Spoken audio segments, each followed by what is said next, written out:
नमस्ते। आज हम बात करेंगे भारत में प्यार के बदलते चेहरे की, उस जमाने से जब इशारों इशारों में बात होती थी, आज के स्वाइप और मैच के दौर तक। सोचिए, डेटिंग ऐप से पहले का जमाना, प्यार का मतलब कुछ और ही था। इसमें सीक्रेट कोड्स थे, संभाल कर रखी गई चिट्ठियां थीं और कैसेट पर रिकॉर्ड किए गए वो खास गाने हुआ करते थे। तो सवाल ये है कि हम इस मॉर्स कोड से मैच तक आखिर पहुंचे कैसे। चलिए समझते हैं इस पूरे सफर को कि कैसे हम छिपे हुए प्यार से डिजिटल डेटिंग की इस तेज दुनिया तक आ गए। तो आज हम क्या क्या देखने वाले हैं। सबसे पहले तो हम पुराने दिनों की यादों में जाएंगे, फिर देखेंगे कि कैसे टेक्नोलॉजी ने आकर सब कुछ बदल दिया। हम रोमांस के नए नियमों को समझेंगे, एक बहुत बड़ी गलतफहमी को दूर करेंगे और आखिर में देखेंगे कि आज का भारतीय प्यार असल में दिखता कैसा है। तो चलिए शुरू करते हैं पहले सेक्शन से। उस जमाने में चलते हैं जब रोमांस में सब्र का बहुत बड़ा रोल था। उस दौर की कहानियां ना, वो मेहनत और सब्र से भरी थी। सोचिए, चिट्ठियां लिखी जाती थी जो 50-50 बार पढ़ी जाती थी, या फिर किसी से बस कुछ घंटों के लिए मिलने के लिए दूसरे शहर तक का सफर तय कर लिया जाता था। ये एक ऐसा प्यार था जो समय और दूरी की परवाह नहीं करता था। लेकिन फिर एक बहुत बड़ा बदलाव आया। टेक्नोलॉजी आई और प्यार का पूरा खेल ही बदल गया। अब देखिए, ये बदलाव कोई एक रात में तो हुआ नहीं। इसकी शुरुआत हुई 90 के दशक में, जब शादी.com जैसी वेबसाइट्स आईं। फिर आया 2016 में जियो इफेक्ट, जिसने डेटा को हर किसी के लिए सस्ता और आसान बना दिया। और इसी के साथ परिवार की पसंद से व्यक्तिगत स्वाइपिंग तक का रास्ता खुल गया। और ये कितना बड़ा है, इसका अंदाजा आप इस नंबर से लगाइए। भारत में डेटिंग ऐप्स पर, पता है, हर रोज 7.5 लाख से ज्यादा स्वाइप होते हैं। रोज! तो मतलब साफ है, इस टेक्नोलॉजी ने सिर्फ लोगों को जोड़ा नहीं, इसने इंटिमेसी यानी कि करीबी के मतलब को ही बदल कर रख दिया। तो अब सवाल ये है कि डिजिटल रोमांस की ये जो नई दुनिया है, ये असल में दिखती कैसी है? और मजे की बात यह है कि ऑनलाइन पढ़ी जाने वाली जो कहानियां हैं ना, वो आज भी पुराने ट्रेडिशनल टॉपिक्स के आसपास ही घूमती हैं, जैसे कि अरेंज्ड मैरिज या फिर धीरे धीरे पनपने वाला रोमांस। लेकिन असल जिंदगी की कहानी इससे काफी अलग है। एक्सपर्ट्स इसे एक नाम देते हैं, लिक्विड लव।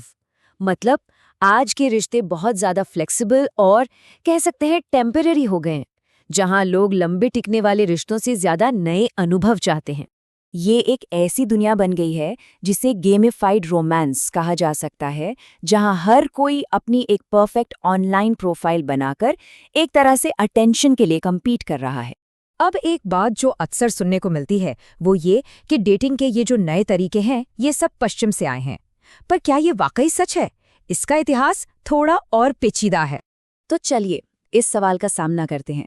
क्या प्यार और सेक्सुअल फ्रीडम के ये आइडिया वाकई में भारतीय संस्कृति के लिए बाहरी हैं? क्योंकि जब हम अपने इतिहास में झांकते हैं, तो हमारे ग्रंथ और हमारी कला एक ऐसे समाज को दिखाते हैं जो इन मामलों में शायद आज से कहीं ज्यादा खुला हुआ था। जैसे कि प्राचीन भारत में गंधर्व विवाह जैसी परंपराएं थी, जहां दो लोग सिर्फ आपसी सहमति से शादी कर सकते थे। और खजुराहो और कोणार्क की मूर्तियां तो इच्छाओं के खुलेपन का एक जीता जागता सबूत है। और ये बात सिर्फ पुराने जमाने की नहीं है। सोचिए, 1977 में ही शकुंतला देवी जैसी भारतीय हस्तियां समलैंगिक अधिकारों की बात कर रही थीं, और सिर्फ हमदर्दी या सहनशीलता की नहीं, बल्कि पूरी तरह से स्वीकार करने की। और यही सब हमें आज की हकीकत तक लाता है। ये असल में परंपरा और मॉडर्निटी के बीच कोई लड़ाई नहीं है, बल्कि दोनों का एक बहुत ही खूबसूरत मेल है। एक्सपर्ट्स इसके लिए एक शब्द इस्तेमाल करते हैं, हाइब्रिड मॉडर्निटी। इसका सीधा सा मतलब है कि लोग नए तौर तरीकों को तो अपना रहे हैं, लेकिन उन्हें अपने पुराने मूल्यों और रिवाजों के साथ मिलाकर कुछ नया और बिल्कुल अनोखा बना रहे हैं। और ये होता हुआ हम देख भी सकते हैं, जैसे अब सेमी अरेंज्ड डेटिंग जैसी चीजें सामने आ रही हैं। मतलब लोग खुद पार्टनर ढूंढ रहे हैं, डेट कर रहे हैं, लेकिन दिमाग में कहीं ना कहीं परिवार की रजामंदी भी है। और देखिए, आंकड़े भी इसी तरफ इशारा करते हैं। इतनी आजादी के बावजूद भारत में आज भी 6% से भी कम शादियां इंटरकास्ट या इंटरफेथ होती हैं। तो सबसे जरूरी बात यह है कि डिजिटल टूल्स हमारी सांस्कृतिक सच्चाई को मिटाने के लिए नहीं, बल्कि उसी में ढलने के लिए इस्तेमाल हो रहे हैं। तो ये एक नई, बिल्कुल अनोखी भारतीय प्रेम कहानी है, जो हर एक स्वाइप के साथ लिखी जा रही है। और ये हमें एक बहुत बड़े सवाल के सामने लाकर खड़ा कर देती है। इन अनगिनत चॉइसेस की दुनिया में हम बेहतर कनेक्शन बना रहे हैं या सिर्फ बेहतर प्रोफाइल?